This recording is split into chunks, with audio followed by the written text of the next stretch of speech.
estamos en línea con Daniel Goyán, ministro de Salud de la provincia de Buenos Aires, que tiene la amabilidad de atendernos. ¿Qué tal, Daniel? Buenos días. Andrés Lerner te saluda. ¿Cómo estás?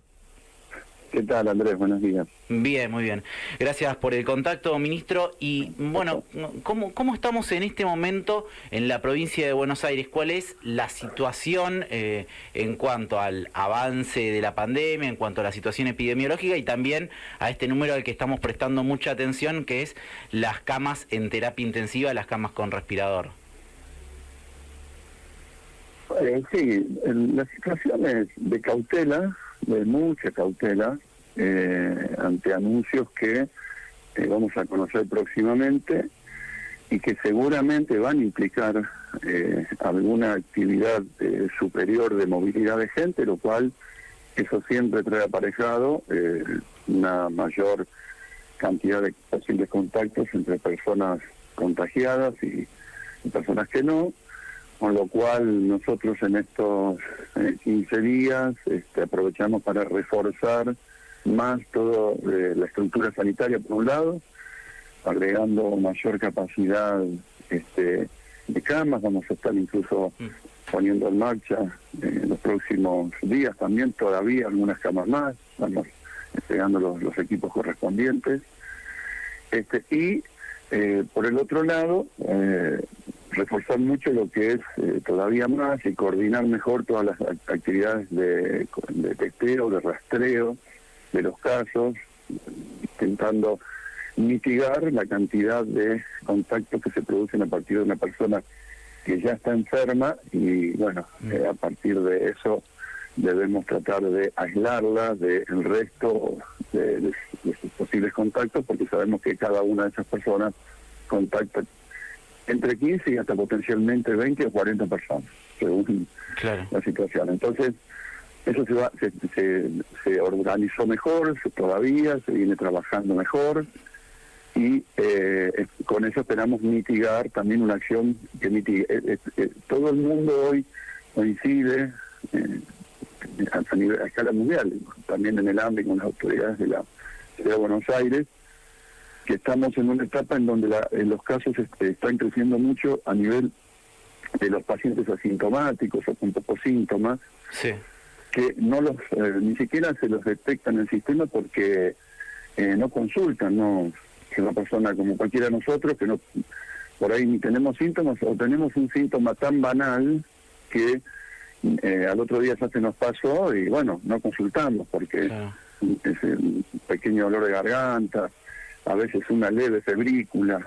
Bueno, esa cantidad está aumentando mucho, entonces eso hace que tengamos una cantidad de casos que no los podemos conocer, pero que luego estamos viendo que en testeos masivos de anticuerpos encontramos en algunas poblaciones en particular una gran cantidad de gente, particularmente en barrios populares donde hubo focos, ¿no? Sí, lo de la Villa 31 es muy impresionante, prácticamente la mitad, ¿no? Casi un 50%. Sí, sí, y en la Villa Azul estamos terminando hoy el estudio y preliminarmente no nos da tan alto como ahí, pero también con mucha gente que ya tiene, que ni siquiera se enteró y que tiene su enfermedad. Esto es un fenómeno mundial que se dio, el virus tiene el mismo patrón en todo el mundo, y de comportamiento me refiero. Bueno, y esto es algo que estamos observando porque también lo que está haciendo y produciendo, se está produciendo en este momento, es que la cantidad de casos que utilizan terapia intensiva empiezan a disminuir en relación a la cantidad de casos confirmados, pero una fuerte reducción. Claro. Claro, porque me imagino que se reproducen más los asintomáticos, ¿no? Porque siguen esparciendo el virus porque ni siquiera saben que lo tienen, que quizás quienes tienen la mayor carga viral, ¿no? Exacto. Entonces, ¿qué sucede?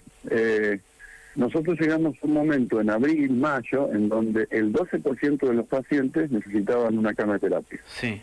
Y ahora es entre el 2 y el 3%. Claro. Y descendiendo.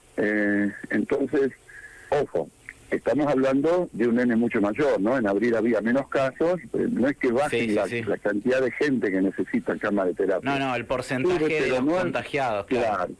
No al ritmo con el cual habíamos calculado el colapso del sistema. Es decir, nosotros teníamos que hasta el 5% de la gente podría necesitar una terapia, hoy está siendo entre el 2 y el 3, y habíamos calculado el colapso con esos datos. Entonces estamos recalculando el tiempo de un supuesto colapso para que no llegue, y estamos tomando ese índice, ¿no? El de ocupación de camas del sistema como uno de los principales, que nos va a marcar la alerta. Con respecto a la ocupación de camas?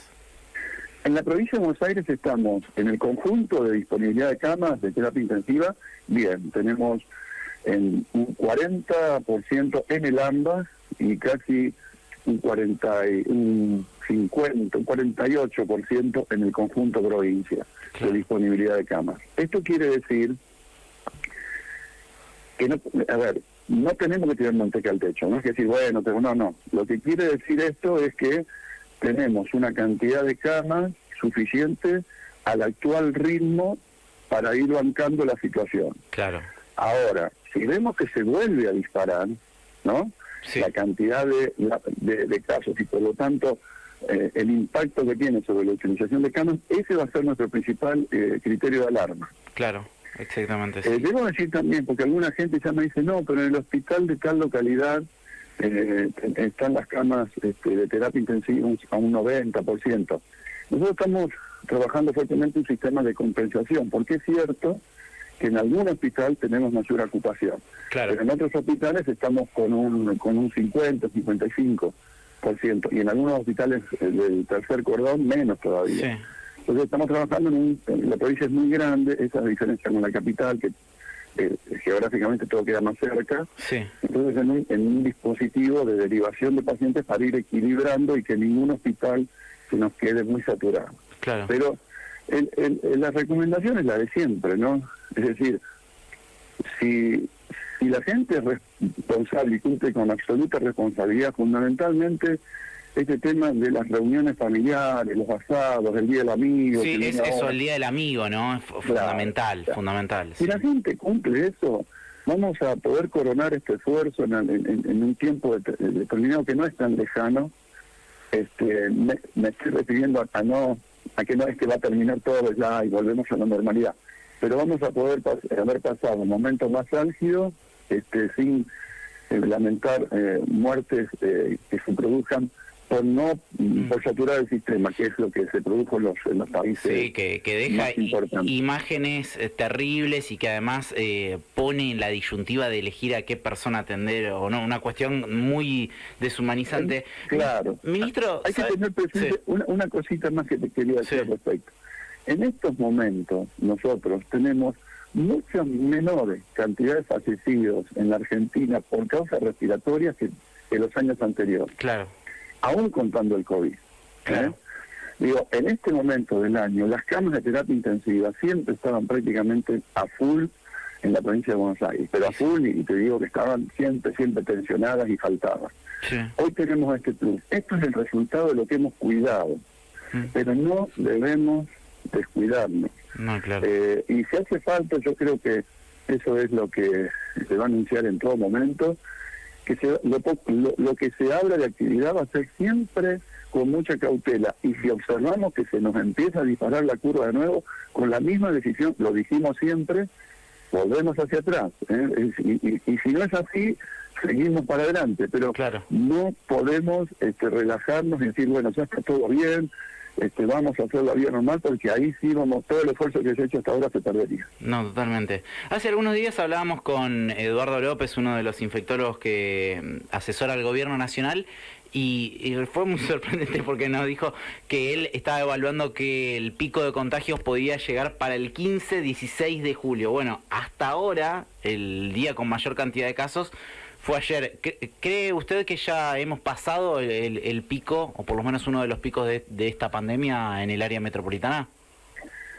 Yo sería cauteloso, me parece que todavía no, que podemos estar por ahí en un tiempo relativamente corto, pero no es el ahora, viendo lo que va a ser la mayor cantidad de casos. Y si se dan algunos parámetros, y esto lo vuelvo a poner en letra con negrita, ¿no? si se vuelve a dar algunos patrones que se están dando en otros países, con una cierta cantidad de gente inmunizada, y por algunas de las razones que todavía la ciencia no comprende, el virus comienza a bajar.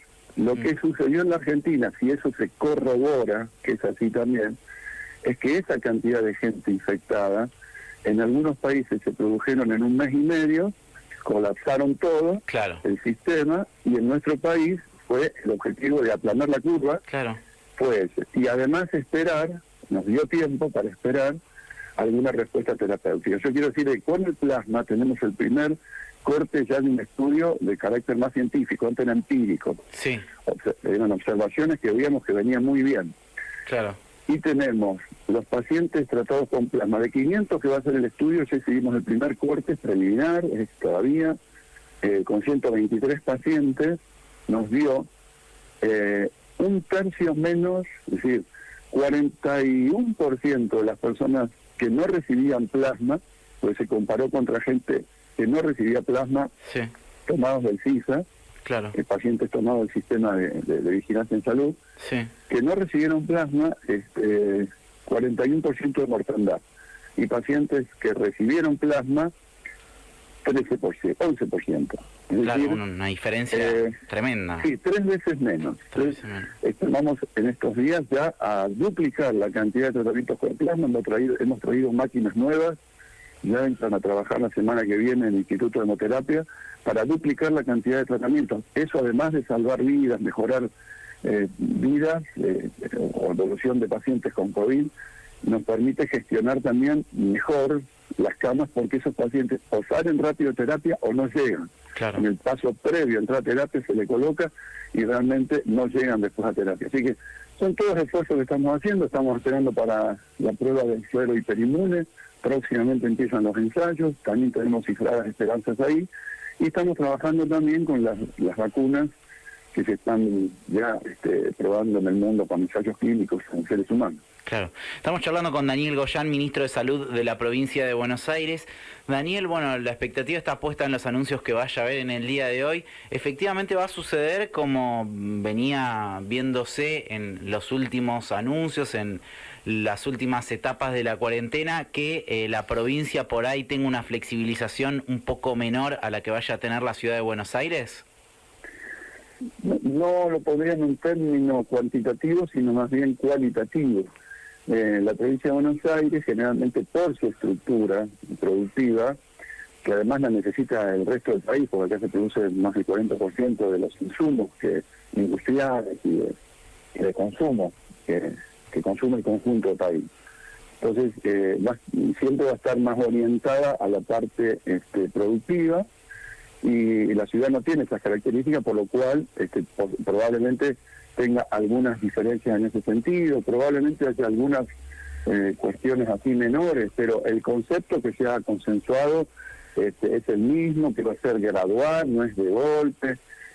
Bueno, obviamente no me quiero adelantar porque la precisión de los anuncios se van a hacer la tarde, pero lo que se viene conversando en todas las reuniones y con el aval de los dos jurisdicciones más nación, es que va a ser muy cautelosa. De los dos lados va a ser muy cautelosa y apelando muchísimo, pero mucho esto que hablamos hace un rato, a la responsabilidad social individual de cada uno, ¿no?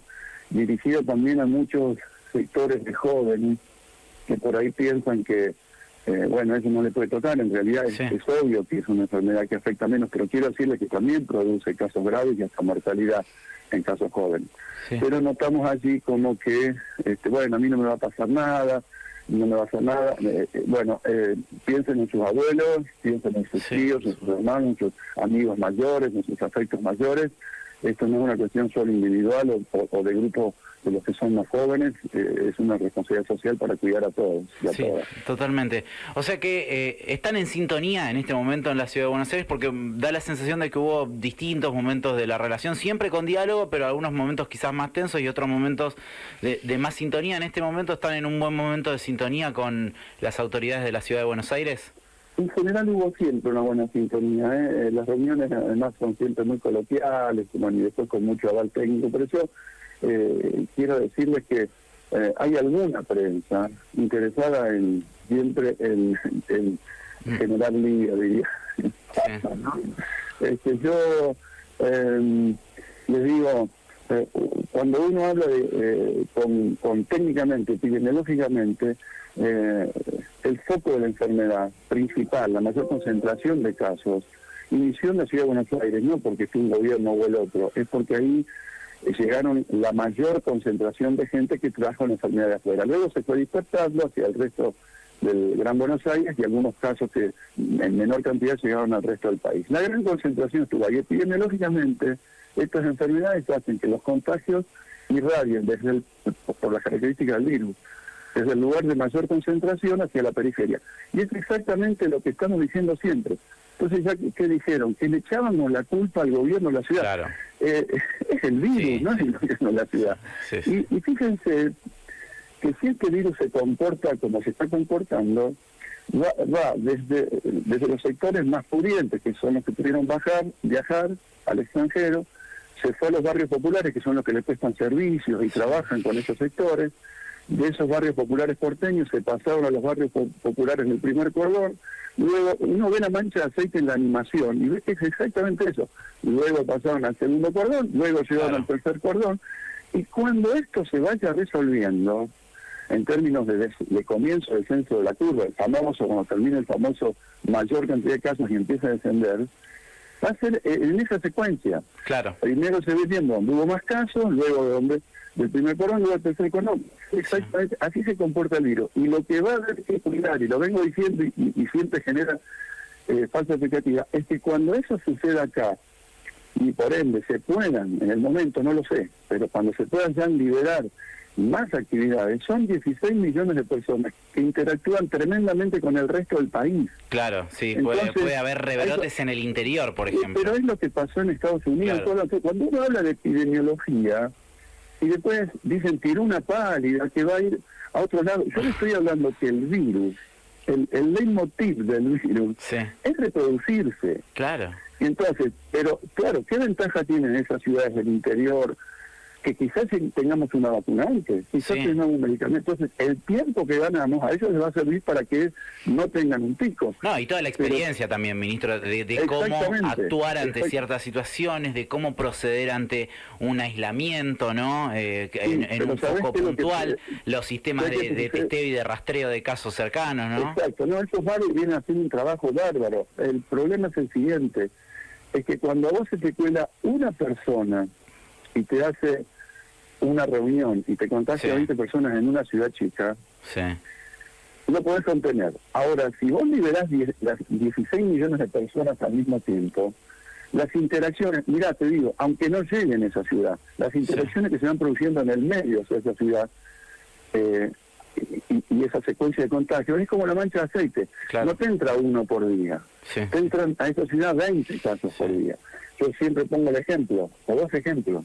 Si ponemos a trabajar acá La Salada, 11 y Avellaneda, ¿cuánta gente del interior va a venir? Y luego se va a colar a la ciudad, ¿no? Y luego se va a colar en sus pueblos, porque los pueblos están bien cuidados y todo, pero es difícil controlar que no se metan por distintos accesos. Y claro. Si nosotros en la ciudad de Buenos Aires decimos, bueno, ya se va liberando, y empezamos a ir todos los porteños y los bonaerenses que tienen casas en la costa de la provincia de Buenos Aires, que tienen casas. Bueno, uno podrá decir, le pongo barreras, no lo dejo entrar, se cuelan. Por algún lado estamos en el 8º país a nivel territorio del mundo, para que nos demos una idea. Argentina es el 8º país a nivel territorio, es más difícil de controlar que quizás otros países más chicos. Si vos liberás acá 16 millones de personas, no se van a colar 1, 2, 3 por día, que vos lo podés controlar, los focos, los contactos, se van a liberar cientos de interacciones y de llegadas de personas. Entonces, tenemos que actuar con mucha responsabilidad. Pero no podemos dejar de hablar de cómo se comporta la epidemiología. No le pongamos un sello político al virus, no lo tiene, es ridículo. Yo a veces me molesta eso. Veo muchísimas, siempre mala intención. Pero que generalmente los grandes medios es así, ¿no? Pero también veo un grado de ignorancia sutil. Si es que no es mala intención, realmente es que no quieren entender cómo es la dinámica de una enfermedad de estas características. Claro. Ministro, no le vamos a preguntar por las actividades puntuales, eso va a ser un anuncio del presidente de la Nación, pero ¿cuánto están calculando que puede llegar a aumentar la movilidad, por ejemplo, de acuerdo a las nuevas medidas que se tomen? Sabemos que en las últimas semanas cayó como alrededor de un 15, un 20%. ¿Cuánto creen que puede aumentar ahora? Debería ir aumentando hacia esa misma cantidad que se movilizaba en la fase anterior, pero en una forma muy paulatina, claro, porque no va a ser todo de golpe, va a ser paulatino. Claro. Y entonces debería volver a eso. ¿Por qué? Porque nosotros tenemos una base de población que está inmovilizada, no hay universidades, no hay escuelas, las administraciones públicas funcionan en un porcentaje bajo, una serie de actividades que per se mueven una gran cantidad de gente, habitualmente la justicia, que está trabajando todo en un porcentaje muy inferior o que no trabaja, esas interacciones de base ya no se producen, porque en Israel, por ejemplo, el segundo rebrote, mejor dicho, el primer rebrote, se produjo porque ahora evalúan que abrieron muy rápido las escuelas y las universidades, y el rebrote vino ahí. Claro. Abrieron muy rápido, volvieron miles de chicos a la escuela, miles de chicos a la universidad, y ahí se produjo el rebote. Entonces, obviamente, estamos hablando, no va a haber grandes concentraciones, no hay boliches, no hay lugares bailables, digamos. Todo eso te saca una movilidad muy grande de base, ¿no es cierto? Claro. Totalmente. Ministro, le quisiera hacer la última, vinculada a otro tema en realidad, pero que me parece que es muy importante también en la provincia de Buenos Aires, que es el tema de IOMA, ¿no? Ayer veía algunas cuestiones que sucedieron, la verdad, y que mostraba Tomás Méndez en C5N, la verdad, muy impresionantes en esta obra social. Finalmente, ahora hubo un acuerdo con la agremiación médica platense para que vuelvan a facturar y para que también vuelvan a atender a los afiliados. Bueno, no es de la provincia de Buenos Aires, es solo de la ciudad de La Plata, el resto de la provincia funciona absolutamente normal. Sí, por eso es la agremiación médica platense. Claro, y las 36 otras organizaciones, instituciones, organismos que intermedian entre la obra social y los prestadores de la provincia de Buenos Aires, está perfectamente todo bien, facturan como corresponde, controlan que no haya irregularidades y sancionan. La única asociación que en la historia del IOMA nunca sancionó a nadie y nunca encontró una sola irregularidad fue la agremiación médica platense. Bueno, el IOMA quiere ir cambiando ciertas cosas y la auditoría del IOMA, que empezó a trabajar por primera vez como corresponde, encuentra gente que en un mes de pandemia, donde los consultorios casi se cerraron, hay personas que tienen 750 consultas por 240.000 pesos. Bueno, una infinidad de irregularidades. Hizo lo que correspondía, hizo una denuncia penal, porque ya no era una irregularidad de calcular más un índice, cobrar más. No, era una cosa sistemática y que no hay 12 casos, están apareciendo varios más. Yo quiero decir ante todo que los médicos platenses, en la enorme mayoría, trabajan bajo la ley y trabaja bien. Sí. Porque no es con los médicos, es con algunos pocos médicos que hacen estas cosas. Ante esta denuncia, la agremiación salió de una forma furibunda a mentir, a decir un montón de cosas de esta agremiación, para tapar y reclamar de que no fueran separados como prestadores las personas que estaban facturando cientos de miles de pesos de consultas que no hacían y falsificaban las firmas de los afiliados. Está todo documentado, es una imagen terrible ver todas las hojas y hojas con la misma virome facturando, la persona facturando, y luego, ¿qué pasaba el afiliado? Iba a buscar sus bonos, como hay un cupo, le decía, no, usted ya los usó todo. ¿Cómo los usé todos? Si yo no vine a la consulta. Bueno, esto se denunció, nada más, Bueno, esto produjo una reacción desproporcionada y en la audiencia de conciliación del IOMA, con esta prestadora, con esta intermediadora, se declararon impotentes, incompetentes para poder cumplir el artículo 16, que hacen todo el resto de controlar que no pasen estas cosas. Claro. Ante eso, el IOMA le dijo, bueno, entonces no puedes cumplir el contrato, porque vos, hagamos una cosa, vos seguís siendo el gremio, es una potestad tuya, pero yo te hago directamente la liquidación en una forma transparente, electrónica. Cada consulta entra en un sistema electrónico, me hace el servidor del médico, te deposito la consulta. Se termina esto de las firmas truchas. Bueno, fue una cosa terrible de denuncias, que queríamos sacar la libre elección del médico, que el idioma quería... Una cosa increíble de respuesta corporativa, de otra manera no se puede entender. Lo único que le dijimos nosotros, miren, si volvemos a un convenio en donde ustedes declaren formalmente que pueden auditar, pero ahora le vamos a poner una auditoría específica, ¿no? Para que puedan cumplirlo, porque claro, obviamente ya tenemos dudas de que puedan hacerlo. Volvemos a firmar un contrato. Lo único que nosotros, dos cosas dijimos: no vamos a reincorporar a la gente que tiene demostrado acto de corrupción y queremos presentar una causa penal, que después se verá en la parte penal. En la parte administrativa ya está clarísimo que hicieron estas cosas. Claro. Y la segunda cosa, no la corrupción, y la segunda cosa es que si ustedes pueden auditar bien y los controlamos que auditen bien, volvemos a trabajar en armonía. Bueno, en eso estamos, y esto fue la reunión de conciliación de ser con el defensor del pueblo. Claro. Ministro, muchísimas gracias por su tiempo, por esta media hora que se tomó para charlar con FM La Patriada. No, por favor, gracias a ustedes. Un gran saludo. Daniel Goyán, ministro de Salud de la provincia de Buenos Aires.